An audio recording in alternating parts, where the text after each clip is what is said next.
Welcome to the latest episode of Branding the Experience, where we discuss ways how we can create better environments where employees actually want to come to work and customers want to keep coming back. I am Ken Bader, your host for Branding the Experience, and I have a special guest today, a guy I've known for a number of years, and a guy who I'm going to be doing some business with real soon. We're going to talk about that close to the end of the show, but his name is Sean Douglas. I'm sure you heard of him if you've listened to any podcast. He is the host of Life Transformation Radio. He is a fellow icon of influence. He's a TEDx speaker. Probably most important, he is an active Air Force veteran right now. I guess, Sean, how do you're not really a veteran until you're out of the Air Force. It says right here on your bio, you're an Air Force veteran. How do you you're a branding expert too. So how do you even deal with that, Sean? Hey, man, when you've done over 10 years in the Air Force and you've not been dishonorably discharged, I pretty much think that you've earned the rank of veteran. Got it. All right, so we'll roll with it. So I am really pleased to have Sean Douglas on with me.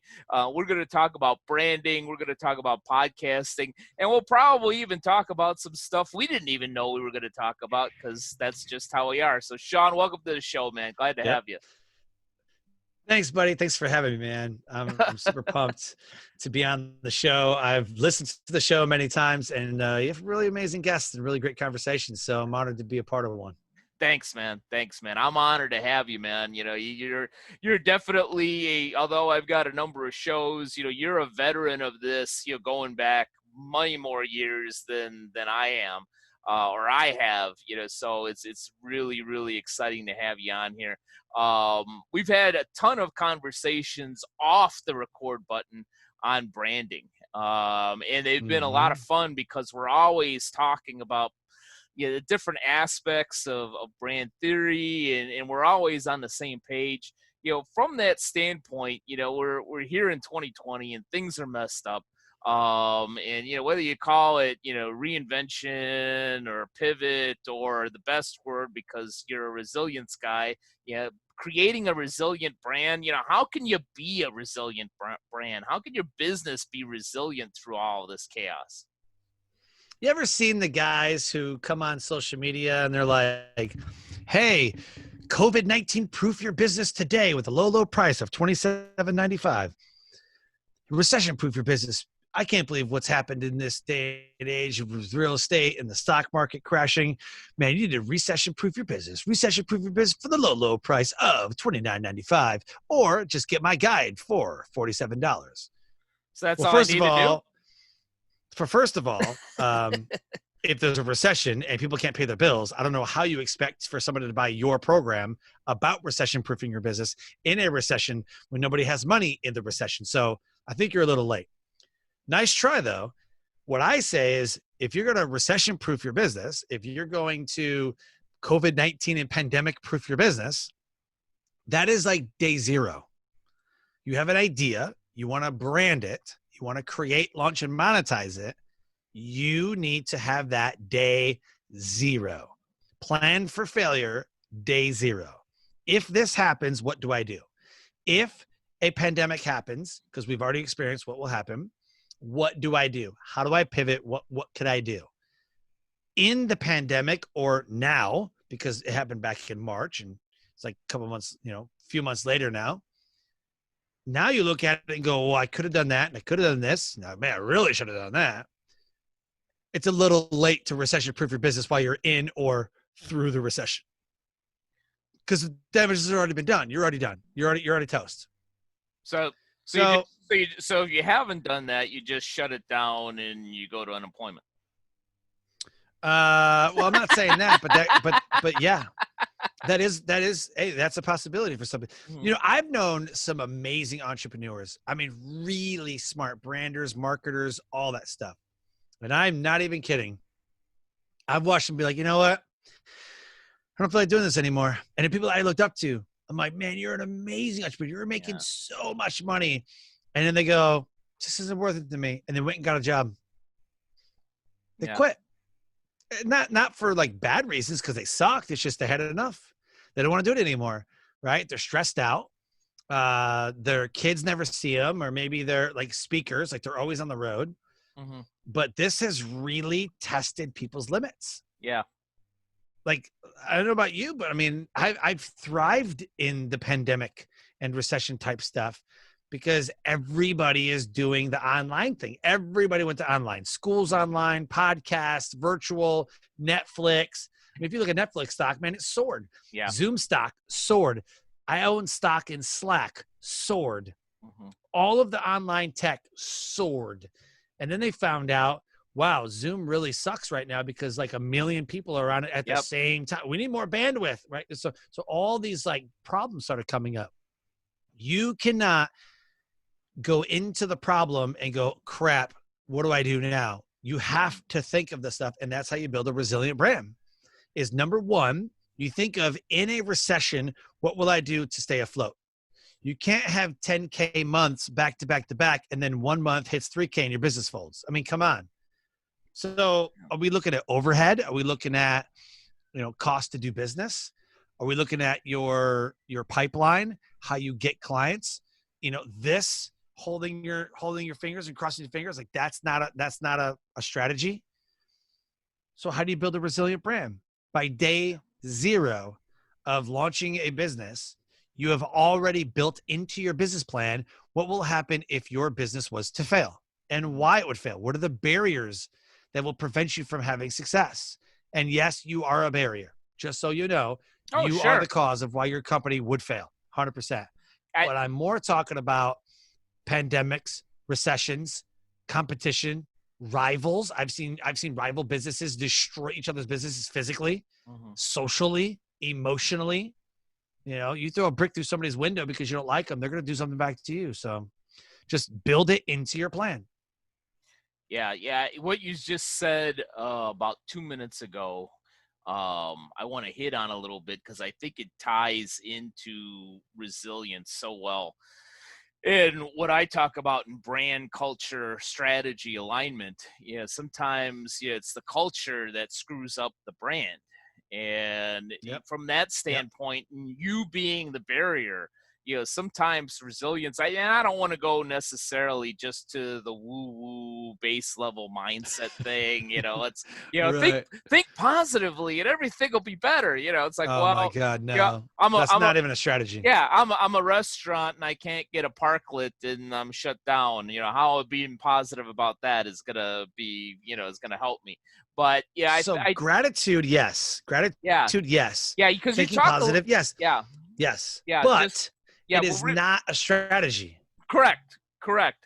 But I think resilience sometimes comes with the all right. I've let me put it this way. I've had issues before. I've had obstacles before. I have a strategy, whether it's written down or in my head, of how we've overcome stuff before. Let's Yep. go ahead. Let's go ahead and jump over this hurdle this way. Okay. You staying back at the restaurant example. One of the best ones that I saw was Corner Bakery opened up Corner Market. Whereas, okay, well, we can't have people inside and we've got, takeout and to go and all that other stuff. But we could also have a market where we could sell some of our stuff. People need milk. They even need toilet paper. We got a ton of toilet paper because, nobody's using our bathroom anymore. Let's sell that stuff. I thought that was a real good example of resilient brand. Mm-hmm. What do you kind of think of that? Am I on the right track or am I going Yeah, nuts? man. Absolutely. Absolutely. A lot of people think that pivoting, oh man, I got to pivot. Why? Mm-hmm. Why do you have to pivot? Because, for example, let's say that you're in the event space. If you're in the event space and nobody's having events, you're not getting any business. Yeah. However, you can take it online. A lot of virtual summits. I've been on 12 virtual summits in like 4 months. I've been on like 12 virtual summits, 3 months or something like that. I've been on like 12 virtual summits. But why? Why do you have to pivot? I know people who've created a whole entirely new businesses. Like that's awesome. That's great. So words have a lot of meaning. I listen to people's words and what they say. Like, man, I got to pivot my business to what? I'm an event planner. You can't plan events online, Mm-hmm. right? I mean, you can't plan events online, you can still plan an event. You can just say, hey, I'm going to teach you how to do virtual events. So you're not pivoting. I don't consider it. Maybe, when I hear pivot, I think of, well, I was a lawnmower guy, for landscaping, but geez, there was a drought and all the grass is dead. I really need to pivot to something else. Right. So you could pivot from like landscaping to, I don't know, irrigation systems. Like that to me would be still in the same industry, but you pivoted from one aspect of the industry to another. There's no difference between hosting an online event and hosting a live in-person event, except that one is in person and one is not. Literally the only difference. I was never a huge fan of, reinvention is one thing. I kind of get where we're going there. I was never a big fan of the concept of pivoting. I hear what you're saying about the virtual, because when we closed down in March, a lot of my stuff went virtual. And where I saw a lot of people, have to alter 80, 90, 100%. What I found is, having done video and podcasting and all this stuff for quite a while, I thought, all right, I got about 80% of what I need here. That's not a pivot or a reinvention, it's an add to. What I found personally is that being on this forum didn't bother me. For some, it did. It's like, oh my God, I'm used to speaking on stage, and now I've got to have a headset and a mic and a computer and lights and all this other stuff. None of that stuff bothered me, but I always worried about engaging an audience, in that I had trouble with a group in this type of forum where I never did in person, or at least didn't once I learned how to be a public speaker. And so what I needed to do, which had nothing to do about pivot, it just had to do with enhancement of, okay, now that I'm forced to do virtual conferences, do virtual events, how can I use the talents that I have to engage all these people that are thousands of miles away from me, but use this technology?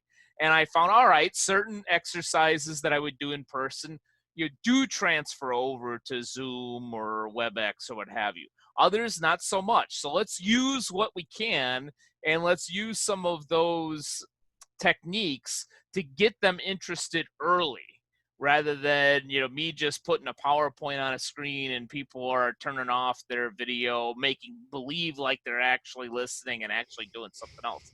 So I think where resilience may come in, at least what I'm hearing, is enhancing your business, taking it to what's needed now, not necessarily doing a complete change. Yeah, resilience is your ability to withstand, recover, and grow through stress, anxiety, and life's changing demands. That's all it is. A demand changed when the pandemic hit. A demand changed. A lot of people demanded toilet paper for whatever reason. It's not like it's a diarrhea disease, but I guess if you were locked down for 2 weeks or 3 weeks or whatever, people thought that, oh my gosh, what do I want to do with my life? And I have to have toilet paper because we're going to be locked down forever. It's not even what happened. But first, when you lose your job, the first thing you think of is, I better get some toilet paper. True. A lot of people saw the movie Step Brothers. It is true. Yeah. If you haven't seen it, it's a great movie. Go watch it. So your ability to withstand, how do you withstand a recession? How do you withstand a pandemic? You have to do something. If you close, you did not withstand. If you said, you know what, I don't want to do this anymore, this is a really good excuse to close it. And a lot of restaurants did. A lot of restaurants were like, screw it. They threw in the towel, like, we're closing our doors. We're done. We're not doing the restaurant business no more. I'm out. Good for them. Good for the competition too. Competition's like, hell yeah, close your doors. Close your doors. And they were like loving it that people were closing, like, I'll stay open. Sure, I would. It's so crazy to me that people were like, oh, we're not going to do takeout and carry. And, like, why would immediately they were like, we're shutting down restaurants. Hey guys, we're going to do delivery. Like, even Little Caesars did delivery. Little Caesars never does delivery. Even Little Caesars was doing delivery because they understood. I would immediately create a drive-through I would immediately create a delivery. And I Yeah. wouldn't use, Uber Eats or anything like that. I would just pay my drivers. I would create jobs Hmm. to deliver food. Your waitresses, your bussers, whatever, they got cars. Guess what they could be doing? Your waitresses deliver food in person. Guess what they're going to do now on? They're going to deliver food to your house. Like, Yeah. if you don't want to deliver food to people's houses, I have no use for you then, right? Yeah. So if the waitress still doesn't want to work, and she'll probably make more money, she's going to get tips, which is usually like $5. You usually tip your driver $5. Hmm. And she's going to get an hourly wage when waitresses are paid, what, $2.13 an hour? Literally, they're paid $2.13. So your restaurant has to close for dining in. Awesome. Lay off half your workers. They obviously aren't going to work. Take your best waitresses that you have, or the ones that say, I'll drive a car. And then you reach out through email because you're a chain restaurant or whatever. You reach out through email and say, hey, we're still alive, guys. We're still going to make you food. We're still going to do the great things. And tell you what, we're going to give you 10% off your first delivery. 10% off of your first delivery. Whatever your meal price is, we're going to give you 10% off your first delivery, and we'll deliver it right to your door. Or you can come pick it up. We have everything all set up, ready to go. We'll come and pick it up. Efficiency. So now you didn't pivot. You just don't offer, like you've always offered carry out. You always have, right? People want to come and get their food and take it away. You've always offered that, but now you're offering a delivery. It's not pivoting. You're just offering another service. You didn't pivot anything, right? You took one service and took it away for dining in. You just created another service. You then created more jobs. To me, it's like resilience is your ability to withstand, recover, and grow. How will you grow? By getting out of your own way, by not listening to like the news and all the crazy pandemic and paranoia, and by doing something that is still going to serve your customers or clients. The end. Yeah. Yeah. I agree with everything that you said. It comes down to, we're still offering an experience. The way we're offering the experience may have changed, but as you were speaking, I was thinking of one of my favorite chains, big name brands, which is Landry's. Yeah, I've heard of it. Mastro's, Morton Steakhouses, all that stuff. And it's Yep. one, and they own a number of different brands. Like they own Bubba Gump as well. Bubba Oh, Gump that's is awesome. Bubba Gump is easy. You want a burger, you want some fried shrimp. Okay, instead of sitting Yep. there, then I'll just go and I'll grab it, or I'll call, Uber Eats or whatever, and they'll come and pick it up. But Mastro's, Morton Steakhouse, those types of high end places, like what are we going to do? Because part of the experience was sitting in the leather chair and being around the great music and the lighting and everything. But yeah, Right. and they did have to lay off some people, and they did close some restaurants. But at the same time, a lot of what you said is exactly what they did. Is all right. So we can't serve you in the restaurant with this great steak dinner, but you know what? We have these packages where you can pick up the steak and all the seasonings that our guys use and all the fixings and everything, or we can make it for you, and we'll have one of our waiters or waitresses drive it over. They did a lot of the same things that you talked about. The one thing that did make me stop in my tracks as you were talking that really, really bothered me, Sean, is you tip your drivers that deliver food $5?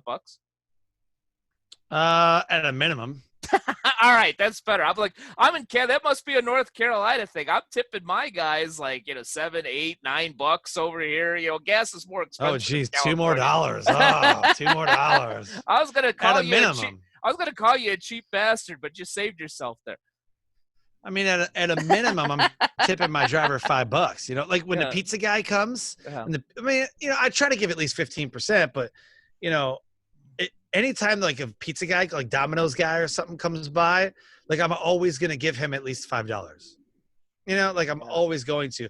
On my credit card receipt, I might give another $3, $4, or $5 or something like that, but I'm always going to have yeah, like $5 cash or I don't know, something. Maybe even yeah, on the receipt, I just put 5 or whatever. yeah. So at least somebody gets something. One thing that most people in the restaurant business should have done that maybe they haven't done, especially if you're a mom and pop, is like Firehouse Subs Mm-hmm. has a rewards program, and you get points for going through the app. So instead of calling the restaurant and like, oh my God, I need this, whatever, and taking orders manually, just go through the app. Like Yeah. restaurants and places that close down, even not even restaurants, could be anywhere. Amazon has an app. If you like, Walmart has Walmart.com. You literally could pay for groceries and shop Yeah. on Walmart.com. Someone's going to fill that order for you, and then you're just going to go pick it up. Like you Mm-hmm. go there, pick it up, and then leave. Same thing with Harris Teeter. We have a Harris Teeter in North Carolina. Same thing. You call ahead, someone shopped for you, or there's like, I don't know, grocery.com, or I don't know, there's like, Yeah. I forgot what it's called, but there's a place where you shop online Mm-hmm. for your groceries, and then someone delivers them to you. They do all of your grocery Yeah. shopping already. You pick out, pictures are great. You pick out what you want, and then someone goes and does it for you. So again, same experience, just a little different. Yeah. The same end result. You have to give. Business is all about selling and end result. People think, oh, I got a t-shirt, I've got a product, I've got food, I've got whatever, car, whatever it is that you sell. They think that's what they sell. That is not what they sell. Everybody who thinks that they sell something tangible, like food, cars, clothing, whatever it is, Mm-hmm. if you think that's what you sell, you are sadly Right. mistaken, my friend. And that is why you failed, because you're not selling that product. The product is what gets you to the end result. Yeah. Yeah, exactly. I thought long and hard about our tagline for Beta Training and Consulting. And we don't offer consulting or training. Basically what we do is we create an experience where your employees actually want to go to friggin' work. Not sit Yep. there on Sunday night and be, oh, I got to go to this place. And because of that, customers want to keep coming back, because isn't Right. at what you want at the end of the day if you're a business, especially a service-based business. So you're right on point. Yep.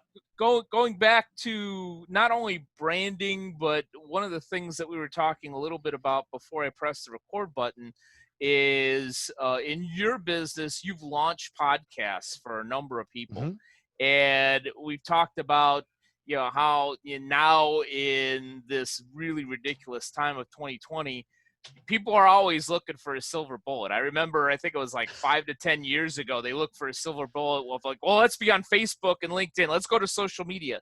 Now it seems like the silver bullet is erroneously, well, we'll have a podcast. Well, if your brand is kind of crappy and you're adding another tactic, now you're telling even more people that you got a crappy brand. A podcast is If they not listen to it. a quick, exactly. Podcast is not a quick fix. It needs to fit into your overall brand scheme. And I know you coach people on that. I mean, you talk before you even launch a podcast or talk about the podcast, you help them with their business. Talk a little bit more about that. Yeah, I want to dive in, and I think that everybody needs a podcast. You should host you need to even get into podcasting. You who are watching this show, don't think you should have a podcast. You should have a podcast. Everybody needs a podcast strategy, but I also think not everyone should. Either because they have a weird voice, or they sound like Darth Vader, or they have a very dry personality, or they say 84 times. I've seen that before. So like and then and I'm like, oh my God, I can't even. And then I just shut it off. I'll shut off the show. I'm like, oh, I can't even. I can't even. I think everyone needs a podcast strategy, but I don't think everyone should. What I want to do is dive into somebody's business and say, what do you think podcast is going to do for you? Oh, people are going to listen to my show and they're going to think that I'm awesome. Well, too bad. Your business isn't about you. Never is, never was, never will be. Everyone thinks that building a business is about them. When people talk about branding, they think of two things. They think of the person, or they think of the logo. Mm-hmm. I think it's wrong. And branding experts like, oh, I don't know, Gary Vaynerchuk or somebody, branding isn't colors on a logo. Correct. Branding is not, we talk about branding. You take a branding iron and you brand cattle. It might say KC because that's the initials. It's a brand, like that's branding. But what are you doing? You're letting them know. You're letting people know that this is my world. This is my whatever, right? What I'm telling people in the end, what brand is, besides claiming your industry and claiming your market and targeting and all this other stuff, is what do you want to be known as? How do you want to be known? Branding is what you believe in and is then portrayed to your market. People think that they're buying the brand. People are like, I hear this all the time. You are the brand. Ken, you're the brand of Bader Training. No, I'm not the brand. I give brand life. I fuel my brand. Mm-hmm. If you are the brand and you make a mistake, that means your brand is flawed and your brand sucks. Mm-hmm. Yeah. Yeah. The end. Yeah. Well, at the end of the day, I mean, even legally, they tell you that your business and you are two completely separate entities. Correct. And Correct. it's the same thing with branding.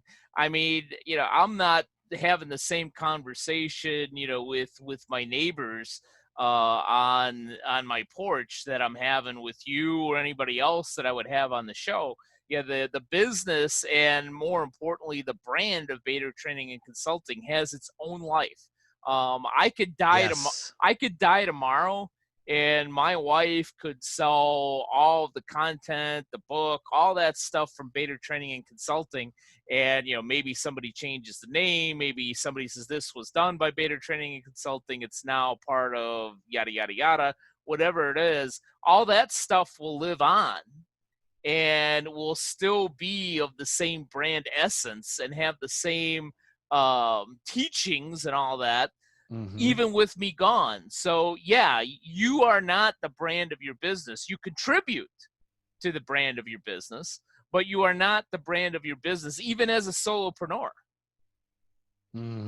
Absolutely. Even as a solopreneur, you give your brand life. So either you can destroy your brand, because in the end, at the end of the day, it's never about you. And here's how I'll prove my point. I could right now blow up Success Core. I could just tank it on purpose and blow it up and be like, I'm tanking it. I don't like this no more. I'm getting rid of Success Core. It's a piece of crap. I don't want to do it anymore. See ya. And I could go build something else, but Success Core may or may not die. It may or may not die. I'll build something else. Yep. And then I'll build that brand. And like my other company, LYB Clothing Inc. I created an affirmation and t-shirt clothing line. Got it. Affirmation and empowerment clothing line, LYB Clothing Inc. Boom. That's my new brand. I'm not even on my website. There's nothing about it. It's not about Sean. It's not about nobody. It's about the audience. It's about the people who will buy it, the customers and clients. There's nothing about me on there. It's a business. If I want to tank that, maybe it tanks, maybe it doesn't. If somebody wants to go tank Apple or Google or Amazon or whoever, Uber, if they want to tank it, somebody will tank it. They won't think that the business sucks. They'll think that the guy running it sucks. Yeah. You know what I'm saying? So again, the guy behind the brand is just a face. It could be anybody. Steve Jobs was the face of Apple at one time. He got kicked out by the board, went and started another BS company, Next Computers. Who even had a Next computer? Like it was garbage. Then they invited him back because Apple became garbage. Yeah. The face gives life to the brand.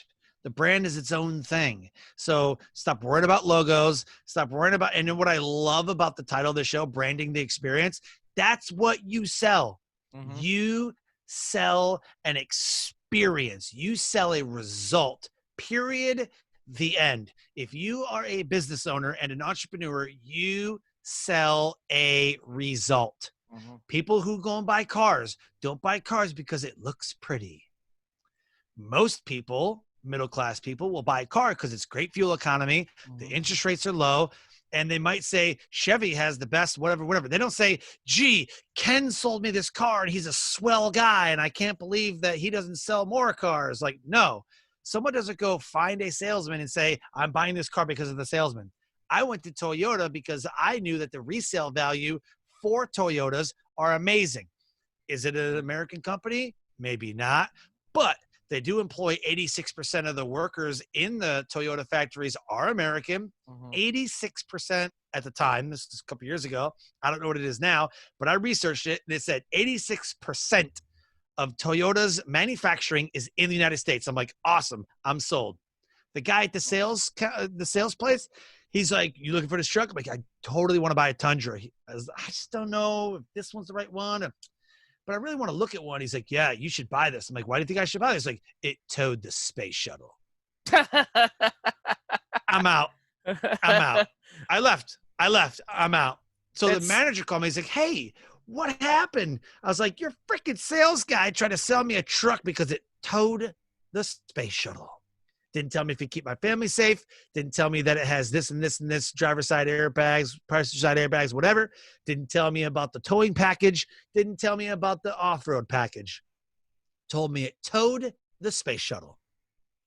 Well, and you never know when you're going to have a space shuttle that you need to move. So I know. The one in my backyard, I've been itching to move that damn thing. I'll tell you what. But it's so irritating. Like, you tried to sell me on a truck that I told, like, I'm not towing space shuttles. I'm not, he could have said the towing capacity is amazing. It did tow the space shuttle, but if you want to tow a boat, if you want to, they can mention it. Like, you saw the commercial where it towed the space shuttle, right? It's an unmatched towing package. You can tow a fifth wheel, a car hauler, a camper, a boat, a house. Tow whatever you want with that thing, man. That thing's awesome. And give me something. Like, you got kids, maybe you need to tow a boat, maybe you need to tow some jet skis, maybe you want to tow an RV. Maybe instead of driving the RV, you want to tow the RV. Maybe you want to do, it's like, come up with something clever. That's the problem with salespeople, man. They have an agenda and it's not you. Salespeople are not for you, it's for their bottom line. You as a business owner, as an entrepreneur, need to brand the experience. You as an entrepreneur need to brand the experience that you are going to deliver to your customers, your clients, and your personnel. The end. That's what it's about. And the thriving businesses that do that are number one. Tell the audience a bit about our new venture, the podcast, the podcast for business success package. I want them to hear it from you and not from me.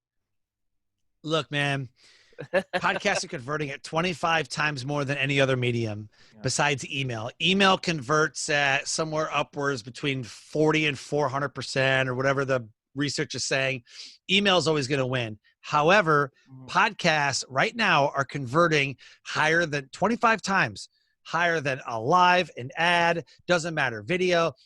Podcasts are converting, period, the end.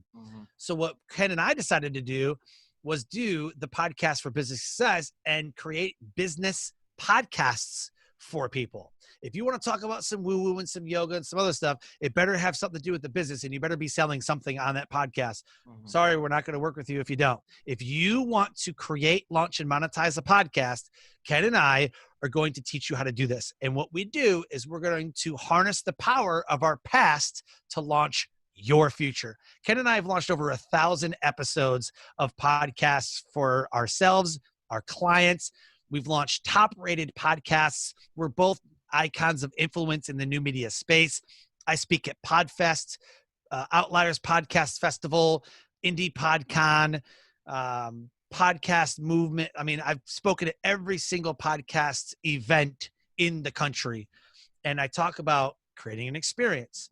So what we're going to do is we're going to strengthen an existing bond while simultaneously developing future relationships with someone who you may have never done business with ever or otherwise met unless you had a podcast.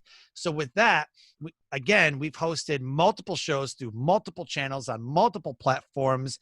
And so you either watch live in person or virtually as you speak at podcasts, okay? Because video podcasts are becoming a lot more mainstream. Facebook Live's great. Instagram Stories is great. But those video podcasts are really, I mean, look at the Gary Vee. Gary Vee has another podcast that he created called Tea with Gary Vee. Mm-hmm. And he does a one-on-one coaching session with people. It's called Tea with Gary Vee. And it's a video podcast. That's what they're doing.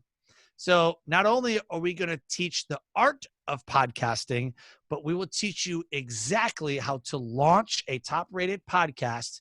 And we give you a beautifully designed podcast graphic, the exact equipment and setup.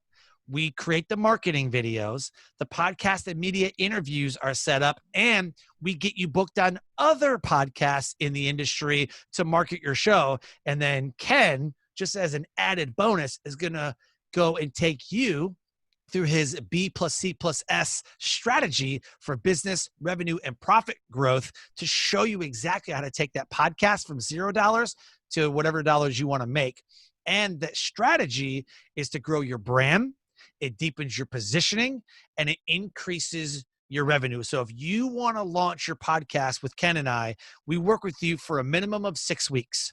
It could be a one and done launching your podcast, or we could implement a customized growth strategy, and we could be on a monthly retainer walking through each and every step to grow your business to the next level. So if that's something that you want to do, Ken and I would love to have a conversation with you.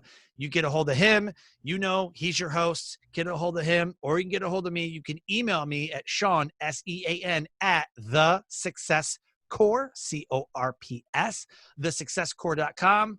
And if you want to have a conversation, put in the subject line, create, launch, and monetize my podcast. And as soon as I see that headline, I'm going to know that you are listening to Ken and I's episode, and we'd love to launch your podcast for your business. We will teach you how to take your business online to the audio space.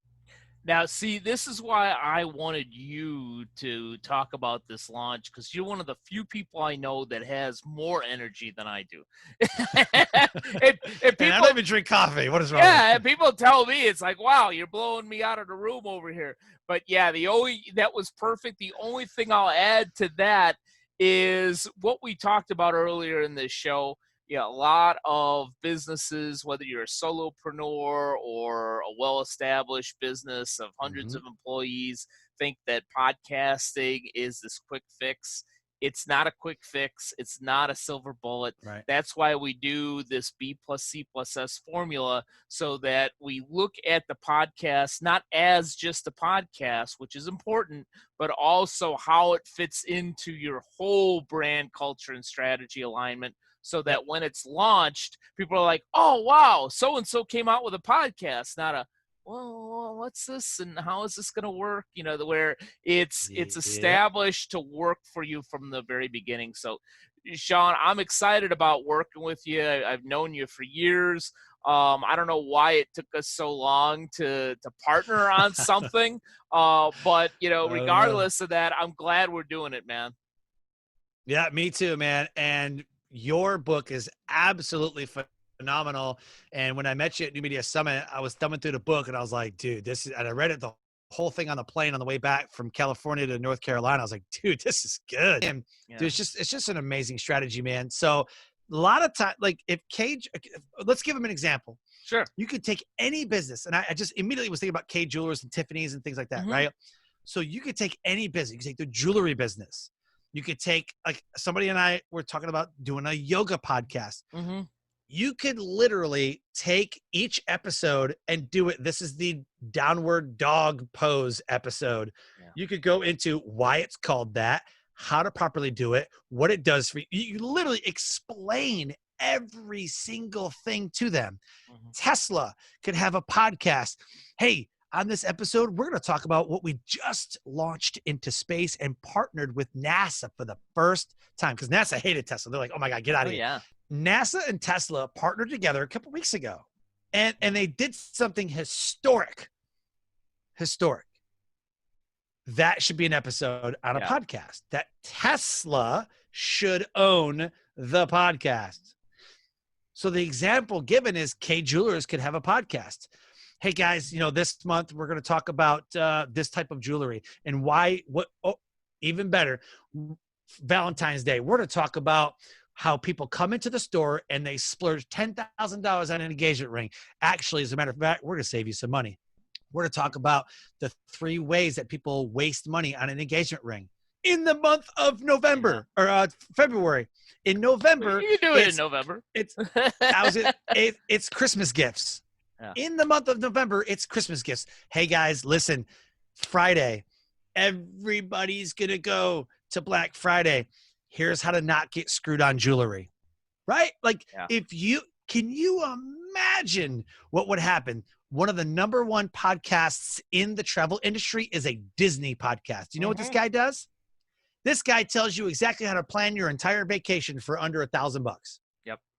Literally, he's like, hey man, go to this restaurant, stay at this hotel, plan this flight, go on this cruise, stay at this place, see these attractions. Don't go at this time, man, you'll be bombarded. You'll never get out of the parking lot. But if you go to this place and park at this place, you won't get broken into. And he literally plans a Disney vacation for people. Number 1 rated podcast in travel industry. Oh, I'm sure. Going back to same thing with the business. Yeah, going back to the K Jewelers, I was thinking about one of Sebastian Maniscalco's bits, my favorite comedian. He says, people, want to pop the question, and then some guys get stupid with it. It's like, look in the mashed potatoes, it's like, oh, yes. Yeah. And that could be a podcast episode of, how to propose to your girlfriend without getting stupid about it. Yeah, how to properly propose, right? Again, creating an experience, right? Again, it's the end result. They're not just K Jewelers does not sell jewelry. Mm-hmm. They sell what happens when you give someone that jewelry. Same thing with a car. People don't buy Rolexes because it's an awesome watch. They buy it because it's a social standard in circles that if you don't have a Rolex, you suck. Just like they don't have commercials on TV. You'll never see a Lamborghini and Ferrari commercial, but guess what?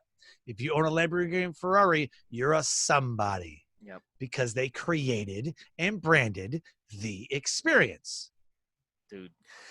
I literally could talk to you for another 2 hours, but I know you've got a show and multiple businesses to run. I'm so grateful that we're partnering on this. Everybody in the audience, either email Sean. He gave him your email address. Gave you his email address. Go ahead and say that one more time. Yeah, it's Sean SEAN at The Success Core, CORPS, thesuccesscore.com. Go ahead and email me. Put in the subject line, create, launch, monetize podcast, or put in the subject line, another subject line you can put in there just because it's what it's called, is Podcast for Business Success Package. And just tell me that you heard Ken and I's episode of Branding the Experience and you're interested in having Ken and I launch your podcast for you. And we will launch it to the top, whatever podcast category, whatever you want to do, we will make it to the top of that category. Yeah. Guaranteed. Awesome. And yeah, definitely reach out to Sean. If you want to reach out to me, you can as well. You know my email. I'm going to toss it in the show notes anyway, but definitely reach out to Sean if he could help you with podcasting and just about anything from a branding standpoint too. Yep. I've taught him everything I know and he knows. So just from that one book. So he knows branding. So I could give him that testimonial. He's laughing and smiling right now. I can see it. But in all seriousness, we're here to help. And also just as serious, Sean, I know you're a busy guy. Thank you for spending so much time with us today. You got it, man. My honor. Thanks again. And thank you to all of you that have just watched this episode. And here's hoping, as always, that you're branding the experience at a very high level for all those you serve. Take care.